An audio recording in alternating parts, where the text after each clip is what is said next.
శివరాత్రి రోజున వనదుర్గ అమ్మవారి దగ్గరకు వేలాది మంది భక్తులు ఎందుకు వెళ్తారో తెలుసా? శివయ్యకు ఈ గుడికి ఉన్న సంబంధం ఏంటి? ఈ క్షేత్రానికి మహాభారతంతో సంబంధం ఉంది. పరీక్షిత్ మహారాజు ఒక ఋషిని అవమానించగా పాము కాటుకే మరణించుగాక అనే శాపం పొందాడు.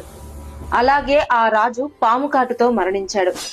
తండ్రి మరణంతో మండిపోయిన రాజకుమారుడు జనమేజయుడు ప్రపంచంలోని నాగులను నాశనం చేయడానికి సర్పయాగం ప్రారంభించాడు.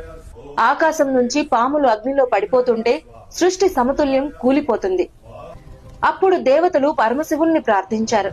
అప్పుడు శివుని తలపై ఉన్న గంగాదేవి మంజీరా నదిగా మారి 7 ప్రవాహాలుగా విడిపోయి యజ్ఞాగ్నిని ఆర్పివేసింది. అందుకే ఈ ప్రదేశం పేరు ఏడుపాయలుగా ప్రసిద్ధి చెందింది. అందుకే ఇక్కడ శివుడు మరియు ఆదిశక్తులు వేరు కావని భక్తుల విశ్వాసం.